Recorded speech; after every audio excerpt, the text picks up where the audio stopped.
Hey guys, Bugcat7 here. Okay, it is Thursday, January 14th, 2021, and I'd like to thank you for visiting the Stonewall Research channel here on YouTube. I really do appreciate it. All right, guys, well, holidays just absolutely drain me of all my energy. I work 7 days a week and sometimes like 15-hour shifts, or very often, Friday and Saturdays overnights. I do like 15 hours each day. And it's just, standing on my feet, running around like a maniac and, trying to keep this place going. Your local major convenience store is just a place for everybody with addictions to go, whether it be tobacco, caffeine, sugar, candy, alcohol, gambling, cigarettes, whatever it may be. It's just, it's a place to go when people are just overdoing it, whatever it might be. I mean, God bless them, all right? They keep me working here, but it's like your major convenience store is a place for like people who are addicted to all sorts of things. Even just going there, I think sometimes, whatever, is crazy. With the lotto, following the holidays here with these giant lottos, I find it very difficult to believe that nobody, after billions of random combinations, people are buying, hundreds of dollars worth of, quick picks for these lottos that are, half $1 billion, whatever it is. Just it's funny to me, just at a time that the states seem kind of broke who are involved with the mega millions lotteries and power balls and all that kind of stuff. All seem to be broke right now because of COVID. But what's to say that just theoretically, what's to say they just press a button and say, oh, nobody wins. Build up that dough. I remember I'm old enough to remember when there was no lottery, and then the lottery came about, and they said it was all going to be for the schools and property taxes and taking care of the roads and rail systems and all infrastructure and all kind of stuff. And there's absolutely no evidence of that whatsoever. All of this money goes into a black hole. If they're paying out to whatever they're paying out, they're making much more. A house always wins, but who's to say? I remember hearing guys say, "Yeah, I remember that lady who won." What lady? You don't know any lady. Come on, they should show a picture of somebody who won. Who knows if they really win anything, or even any of these scratch offs or anything. Even they say people won. Or who knows? They show a picture of these people. It's all baloney anyway. They're soaking the poor man's pocket. You think rich people do scratch offs? Making $1 million a week. What do they need to do? Scratch off? Robbing and exploiting the masses and raping the environment or whatever they're doing. But in any case, guys, it's crazy, and I apologize to any of my friends. I've been trying to catch up with some videos here, and Harry Hubbard is one of them that's been doing some awesome videos. He's up to Addendum 3 right now in his series of videos, and he did one about the Grand Canyon, the sort of odd artifacts and caves found there in the Grand Canyon that nobody seems to know about, and the evidence of Egyptians being there. But in any case, Harry's been doing some videos. I gotta find time. I gotta manage my time better if I can. It's a 7 day a week job. It's very difficult for me to. Somebody would say to me, "I don't even know how you do your own videos, let alone watch videos and do research and stuff." They know how many hours I work here, but um, I apologize to anybody I've been missing. Harry, got to catch up with you. And Phil and Andrew have been doing some videos together from ancient history criticisms and the ancient alternative view. And apparently, Andrew and Wise Up had something going on there. How dare Andrew suggest that the nubs are some sort of symbolic language? Of course, Wise Up, believes everything is some sort of part of some giant ancient machinery or something like that, which is very interesting, by the way. I like the way he thinks out of the box. He's very, I guess, fixed in the way he thinks. And like many researchers are, they're very comfortable in what they think, and there's no change in their mind. There's no other possibilities, etc. But I'm seems I'm pretty open minded to just about anything, but I want somebody to make sense out of it. But hey, look, I don't know what is going on there, but I thought it was really not called for that. Wise Up would make these video debunking Andrew and his channel and everything. It's completely wrong for him to do that. To be honest with you, so.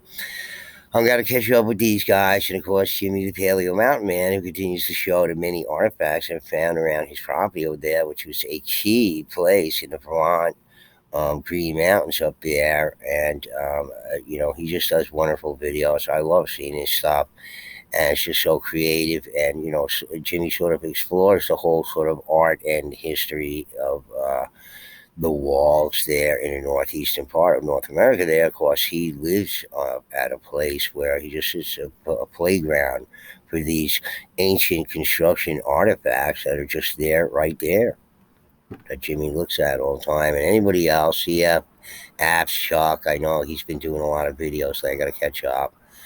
And it's hard to find time. Just it's difficult to manage my time in a way that I can actually sit back and be like, all right, let me look at this and devote all my attention to this because I have very little time to myself. But just the way it is right now, making some money, so it's a good thing, I suppose.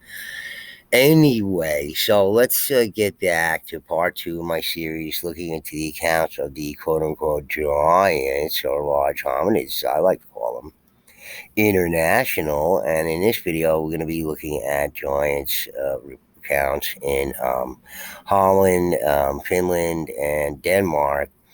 And there's just a couple of accounts from these places, but it's I want to make sure that we cover all the bases here if we can. There's much, much more to go.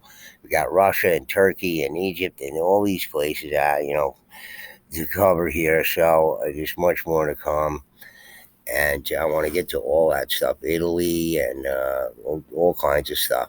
We'll be doing all that stuff, guys. And I don't know, but I keep on hearing about reports of giant skeletal remains being dug up all over the world all the time. Apparently, all these people evidently were suffering from gigantism, which is a super rare pituitary disorder. Apparently, I guess it's not as rare as they think from the past. Must have been a lot of it going on, according to them.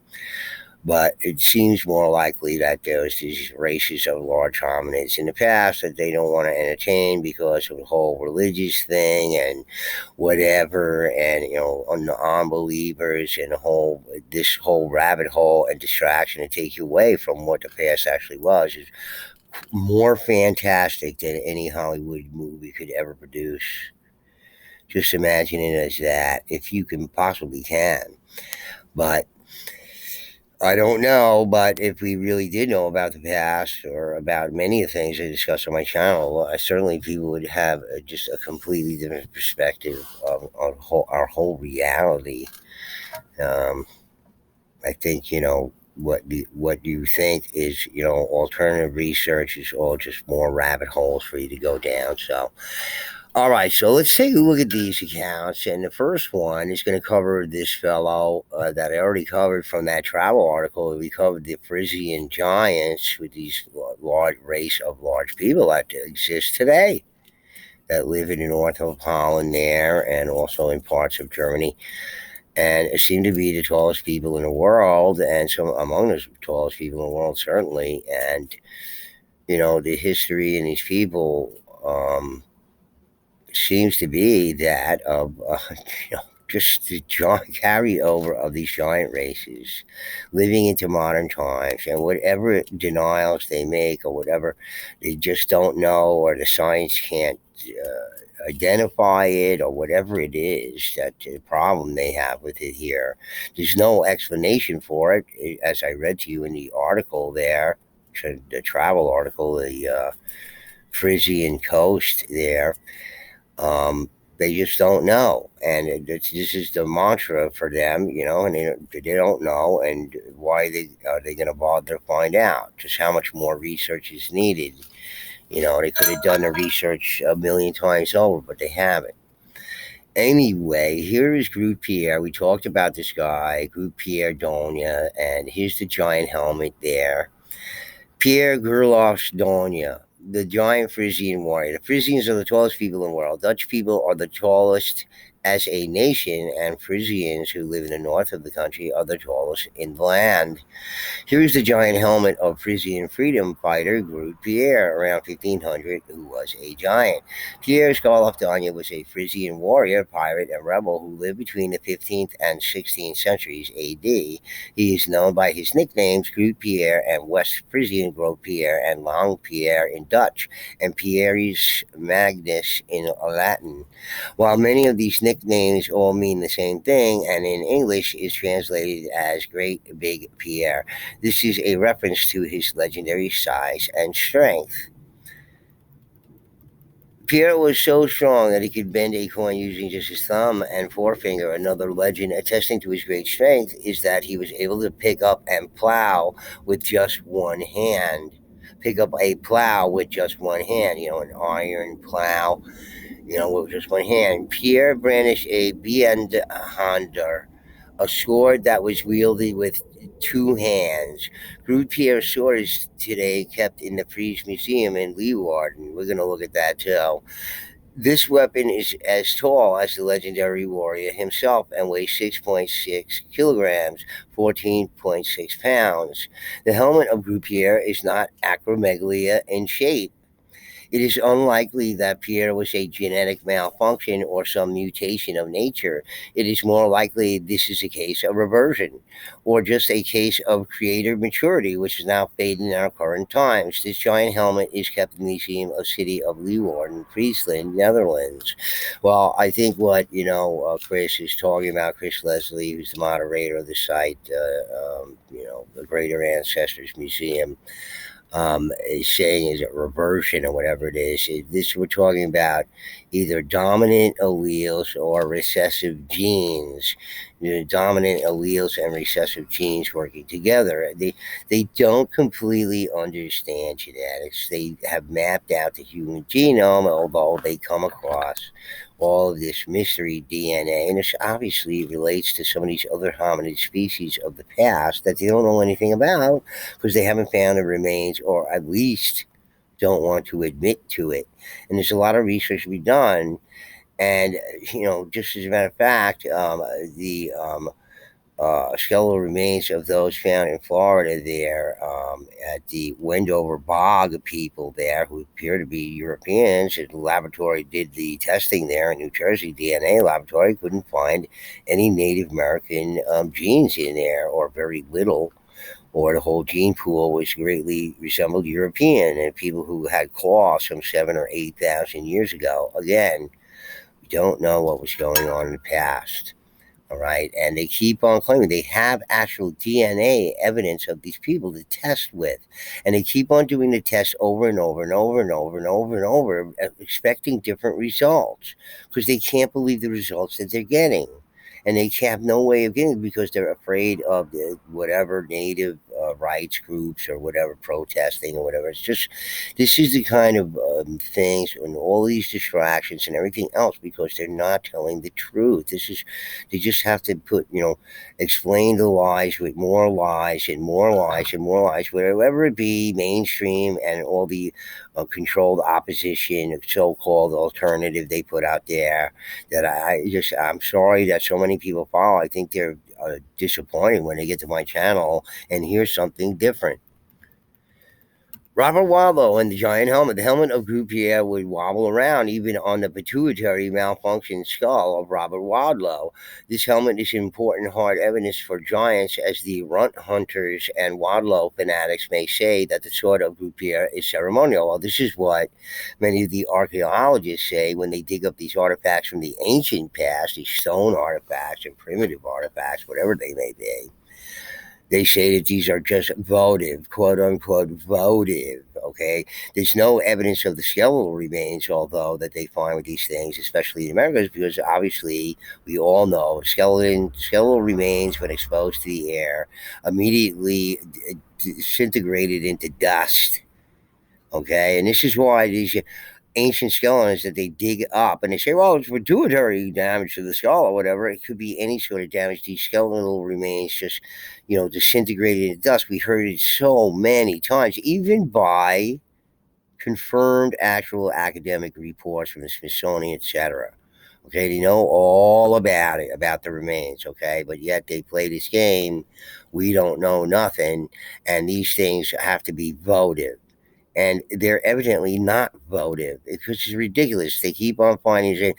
I actually, I joke around about it, and it's like, yeah, okay, guys, when you bury me, all right, I want you to bury me with these extra big size stuff, all right, because wherever I'm going, I'm gonna be big, and I'm gonna need this big stuff with me when I go there.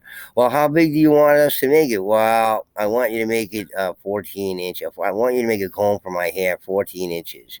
14 inches? Why 14 inches? Why not 12 inches or 16 inches? Well, 14 inches seems to be the size that I'm going to be. So me and everybody else that gets buried after me, bury them with 14-inch combs too, because that's the size that all of us plan to be.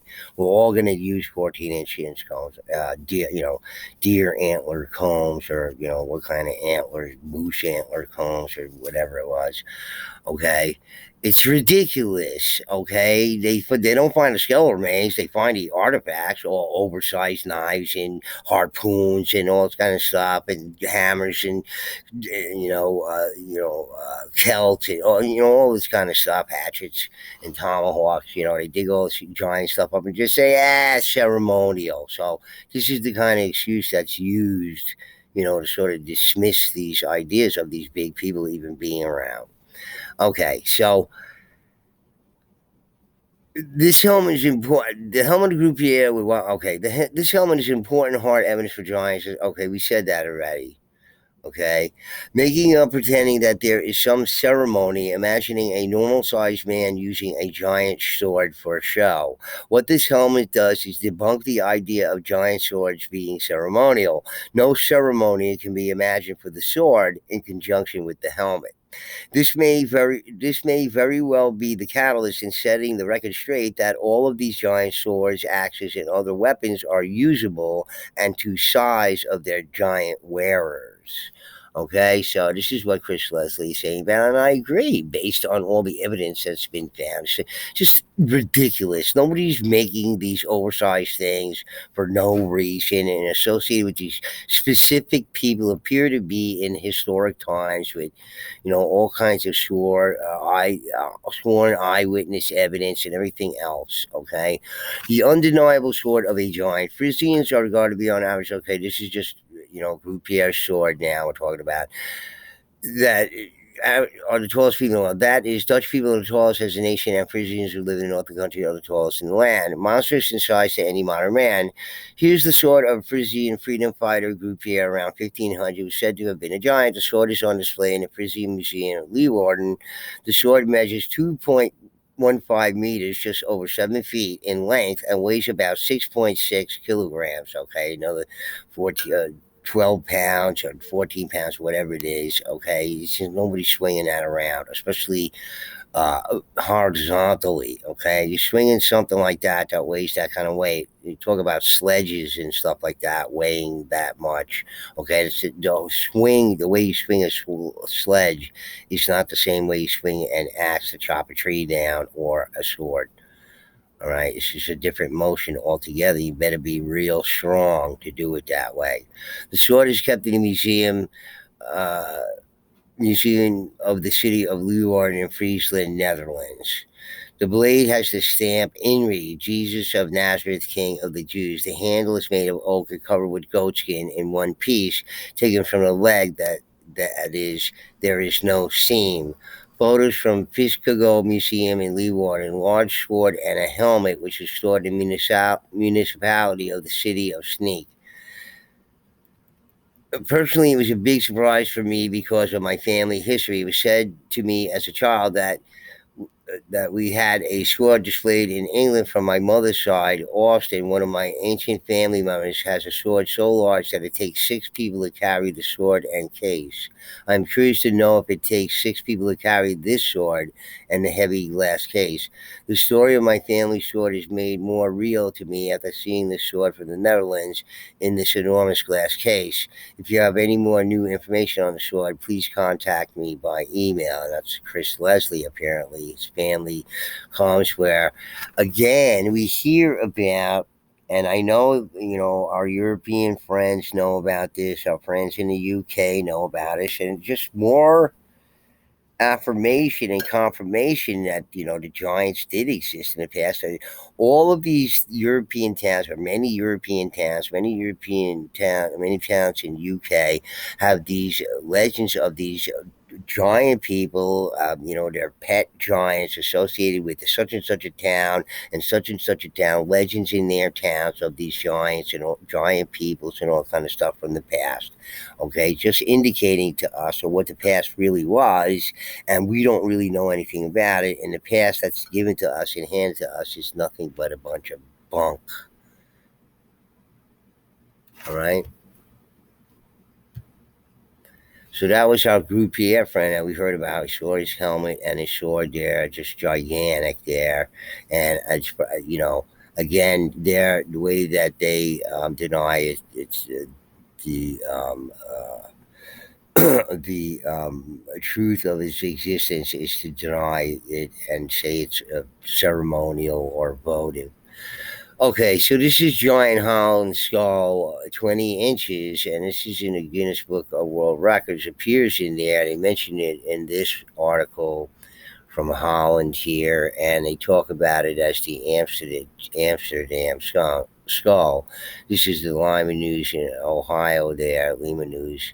Giant skull, Amsterdam, Holland, 12 inches wide at the temples, 20 inches from chin to crown, and probably would make this guy 13 feet tall, as it says in this article talking about it here. In the press of November 2nd, 1930, Ripley published a picture of a giant skull in the Whitlam Museum, Amsterdam, which is 12 inches wide at the temples and 20 inches from chin to crown, indicating that the man was over 13 feet tall. And 13 feet tall is a mighty big guy, okay?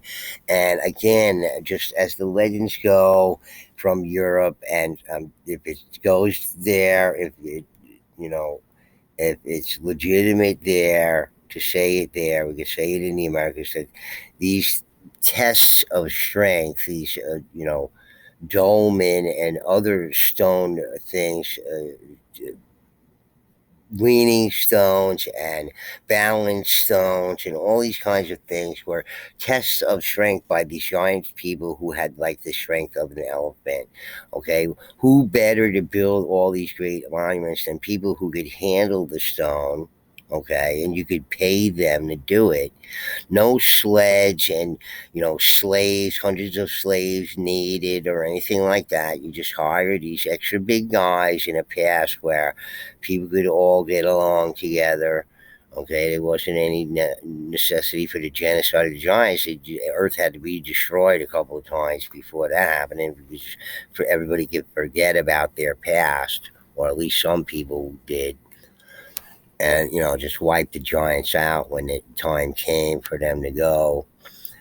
So at 13 feet tall, that's an awfully big guy, and certainly guys that big are going to be able to move around. But I think the average size of the stones at the Khufu pyramid or the Great Pyramid, the eight-sided pyramid, as far as I know, it's the only eight-sided. So people said the other pyramids are eight-sided too. I don't see any evidence of that, but it could be that the Khufu period, the Great Pyramid at Giza, was built a long time before the other ones were built. We have no idea, and they assumed that it was a four-sided pyramid when they built those pyramids because they couldn't see it there. It wasn't evident to them, or evident enough to them, or it was, and they just didn't know how to cut those compound angles into those blocks, okay? Because it's an inverted eight-sided pyramid, okay? The compound angles in the blocks of the pyramid, it just How did they do it? And flip the block around and polish it and cut it. And it's ridiculous. Okay, unless I guess you're a certain size, then it's no trouble at all. You and your buddies can just flip it around, no problem. Viking super axe. A Viking burial site in Denmark contained a warrior and his enormous axe. So this enormous axe here was found there. It's a typical style for Viking axe. The Viking berserker warrior has long been considered a myth, but the discovery of an enormous battle axe at a burial site in Denmark suggests otherwise. The man was buried with what Live Science calls one of the largest Viking axes ever found. It's a bit extraordinary. It's much bigger and heavier than other axes. It would have had a very long handle, and it took both hands to use it. And Nielsen, and then some. It seems there's some truth in the myths after all. Archaeologists in Denmark have found the burial site of a Viking berserker warrior complete with an oversized battle axe. Like the iconic horns on their helmets, which they say that they really didn't have anyway, but like the um, like the iconic horns on their helmets, the image of a raging Viking wading through his enemies with an enormous axe has long been regarded as a product of overactive artistic imaginations. Now it appears not. One of the biggest Viking axes ever has been found inside a recently excavated death house in southwest Denmark, a type of tomb with separate timber rooms. It was the sole possession found among the bones of a particularly strong man. It's a very large axe and would have been a formidable weapon, says excavation leader Kirsten Nelman Nielsen. People across Europe feared this type of axe, which at the time was known as the Dane axe, something like the machine gun of the Viking Age. His findings, dead and buried in the Viking Age, have been published by the Saxo Institute at the University of Copenhagen. The axe is unadorned, suggesting it was a real weapon of war and not ceremonial. And more than 1,000 years, only the head of the axe remains, but it would have had a long handle, according to the archaeologists who discovered it. So you can see the type of axe, similar to that type of axe. It would have been a fearful weapon, and since it's not adorned in any way, it looks to be a weapon meant for use rather than show. That it was the only object buried with him also suggests he saw himself to be a warrior above all else. The corroded but unusually heavy and large Viking battle axe, recently found in Denmark, inset with one or more common dimensions as shown in the BBC drama Vikings. Power couple. This is interesting too about they say what they say about the woman and what apparently what the status of women were in the past, as we find out it was in sort of Native American cultures and the Native peoples cultures in the Americas, where the women take a much more prominent role in these societies, and maybe for good reason because of they carry the child, etc. It could very well be that, is among other things, their intelligence or their endurance. Because look, women are just more durable and than men. Okay, any emergency technician from a hospital can tell you if a woman comes in with gunshot wounds, she's probably going to survive 9 out of 10 times. If a man comes in with gunshot wounds, he's probably going to die 9 out of 10 times. Women are tougher than men. Their bodies are able to withstand much more abuse and pain than men because of childbirth, partly, and because they have to survive.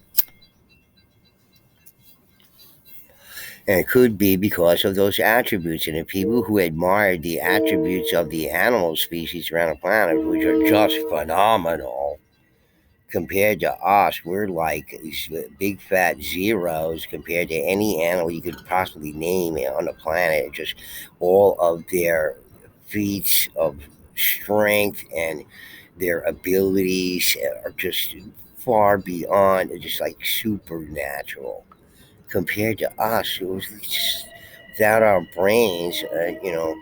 We're done. We're so wimpy and weak by comparison with no extra skills without our technology to help us. Who's more evolved? I don't know. Around the year 950 AD, in a place near the center of what is now Denmark, a pair of important people were buried in an impressive tomb. Where the warrior was buried with his axe, the woman found in the Doge's house second room was interred with a set of keys. One is a symbol of her power and status as a great lady. The other fits a small square shrine that was also buried with her and is quite rare, Nielsen told Science Nordic.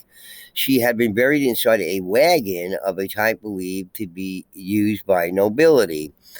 Combined with the markings on the grave itself, these objects suggest that she and the man buried alongside her must have held high status. A normal sized battle axe was found with this man, along with ceramics from the Baltics and two silver coins from Afghanistan. It's a very special it's very special that the man and woman's graves are marked by the same tomb or palisade. It's unusual that we're able to establish that the man and woman were equals with such certainty, Nielsen says.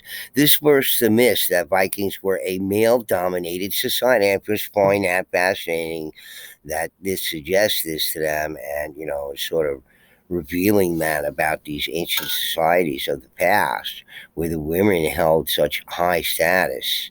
And, look, goes back to Cleopatra and, the queens of Europe, and there's many women of the past. This whole patriarchal society thing. I think it's just pushed way too much. What about all that stuff?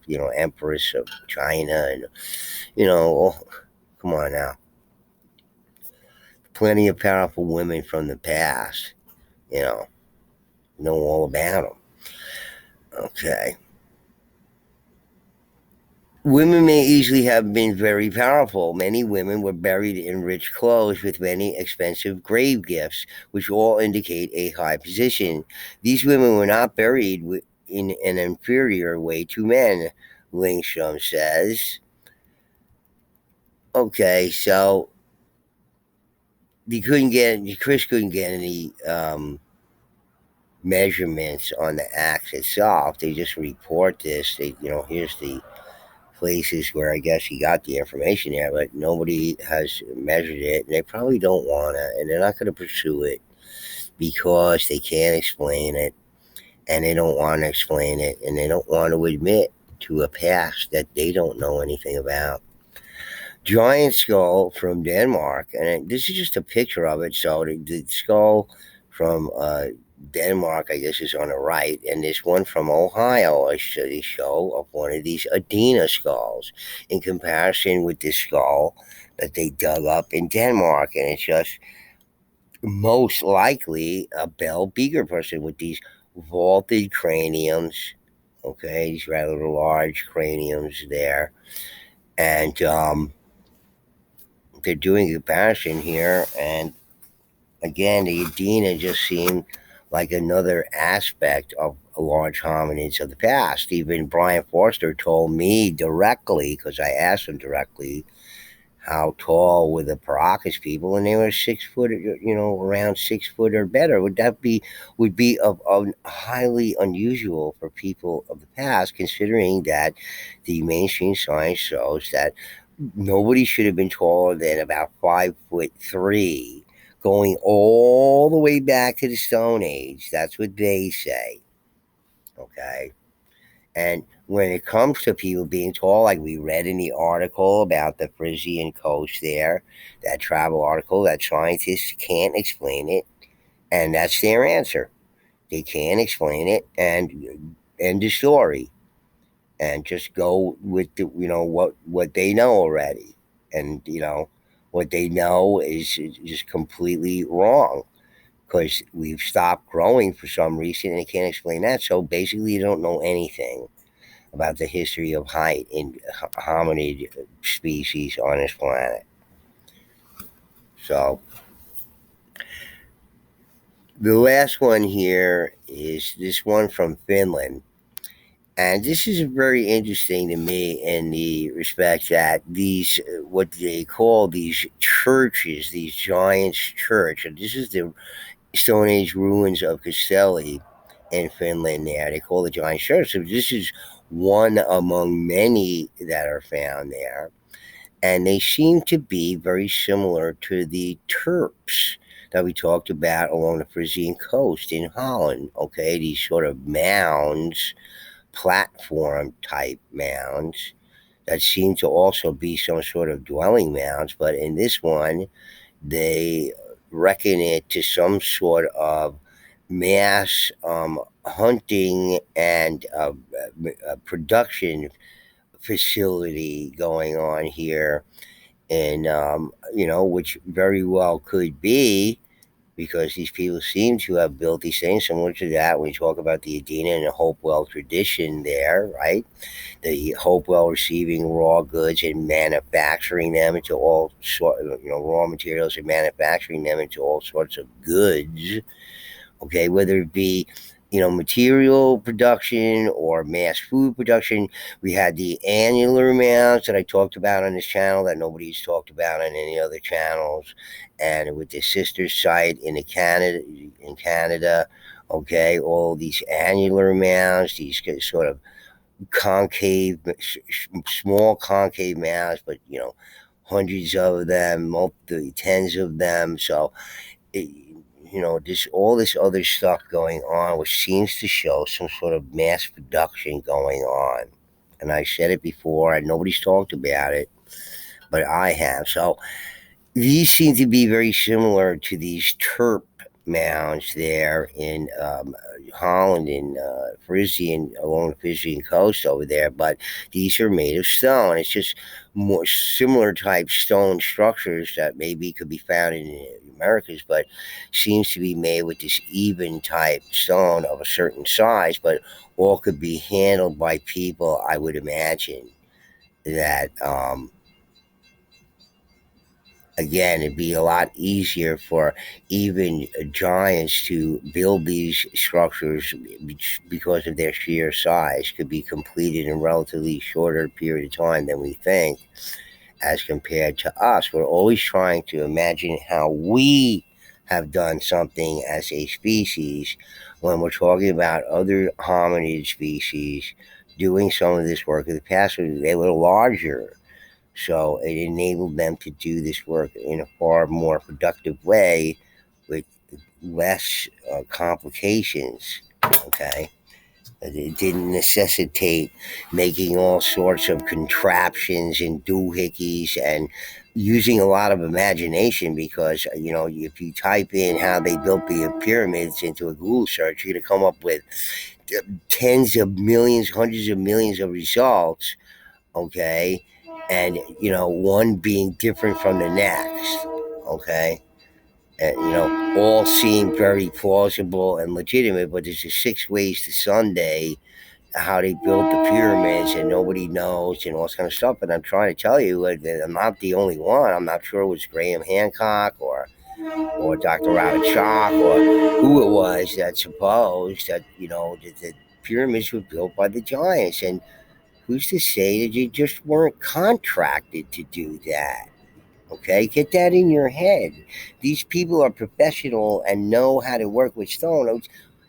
Plenty of people got contracted to do work in the past. Okay, it's not a new thing. All right, so you know, if you're a giant guy and you work with stone and I hire you to build something for me, well, you build something for me, but you're still a giant that built it, but you build something that would fit somebody of my size. Because that's what I asked for, right?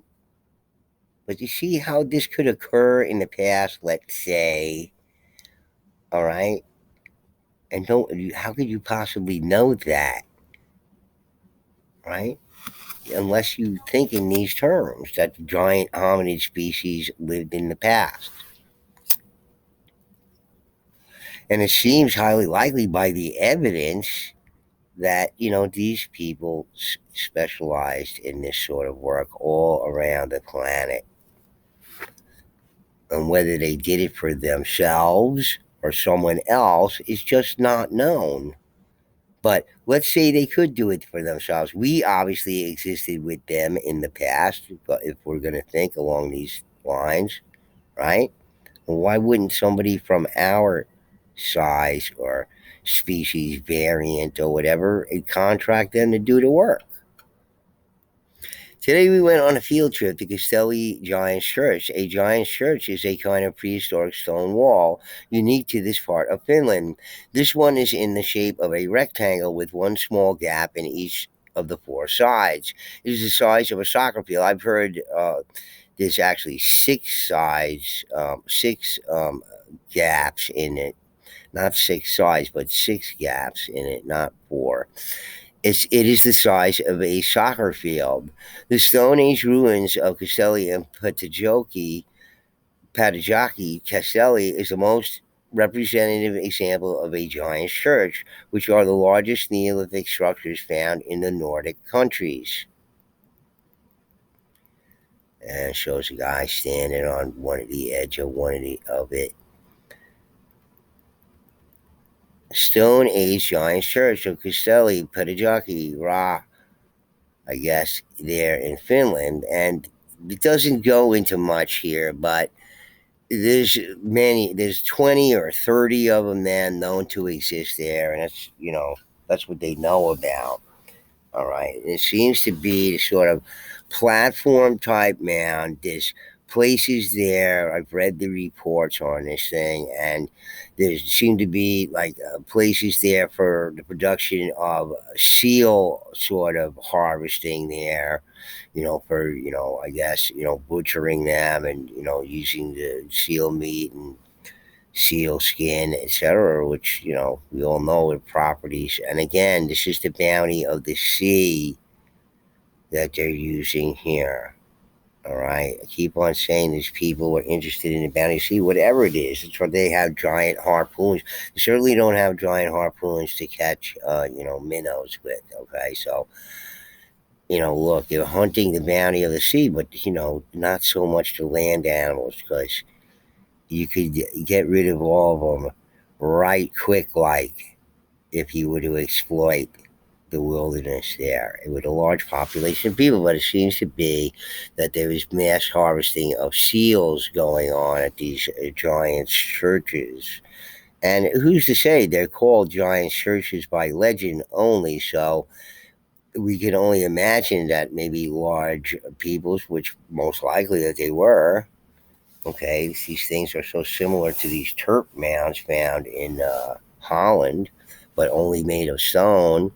And some sort of production was going on here, with including a living area. So here we go. We said that the Terps there in Holland, the Frisians lived in there, were habitation mounds. Well, these also showed indentures in them for habitation. But let's say this was only during times in the season while seals and other marine life was available there. They went there, they harvested, they used this area. They obviously had to stay every day there, camp there every day until the season ended and then went back. And so many of these archaeological sites that were ruled as habitation sites or whatever, just simply camping grounds for people who had to travel to do all sorts of harvesting. Whether it was gathering or not, when we know clearly that agriculture goes much further back into the ancient past. This whole notion of simply hunter gatherers is nonsense for the most part. If you want to consider how old corn is itself, then all ancient agriculture goes back tens of thousands, hundreds of thousands of years into the past. All right, here comes the train. It's a freight train. It's mighty loud.